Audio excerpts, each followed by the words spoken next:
यदि तुम्हें भी जल पीना या ले जाना है तो पहले मेरे प्रश्नों के उत्तर दो। प्रयास करूंगा। आप प्रश्न कीजिए। पृथ्वी से भारी क्या है? माता। आकाश से ऊंचा कौन है? पिता। पवन से भी अधिक तीव्र किसकी है? मन की। संख्या में तिनकों से अधिक क्या है? चिंता।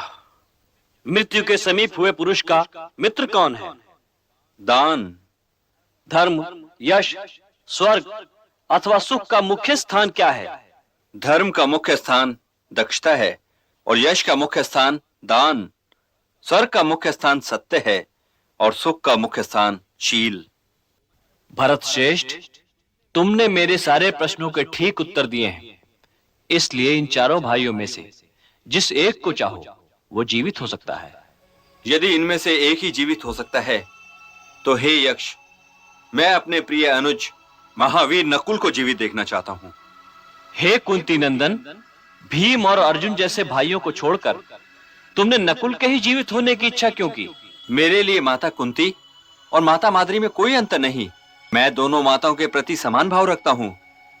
इसलिए यदि मैं भीम या अर्जुन को जीवित देखना चाहता तो ये माता माद्री के साथ अन्याय हो जाता। अब माता कुंती के 3 पुत्रों में से तो मैं जीवित हूं ही, इसलिए मैं माता माद्री के भी एक पुत्र को जीवित देखना चाहता हूं। मैं अपने प्रिय अनुज नकुल को जीवित देखना चाहता हूं। यदि माता कुंती का एक पुत्र जीवित है तो माता माद्री के भी कम से कम एक पुत्र को जीवित रहना चाहिए। और यदि मैं ये कहता कि तुम्हारे 2 भाई जीवित हो सकते हैं, तब तुम किनका नाम लेते? हे यक्ष, तब मैं सहदेव का नाम लेता, क्योंकि वो भीम और अर्जुन दोनों ही से छोटा है। तुम्हारे इस वाक्य ने मुझे अति प्रसन्न किया भरत श्रेष्ठ। तुम भरत वंश का गौरव हो। तुम्हें अपने सारे भाई जीवित मिलेंगे।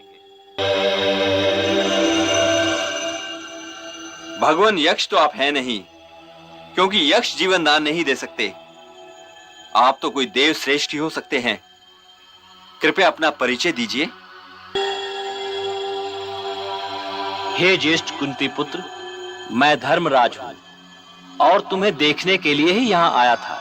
और हे भरत श्रेष्ठ, मैं ये देखकर अति प्रसन्न हुआ कि शम, दम, उपरति, तितिक्षा और समाधान, इन 5 साधनों पर तुम्हारी प्रीति है तथा भूख, प्यास, शोक, मोह और जरा व मृत्यु, इन 6 दोषों को तुमने जीत लिया है।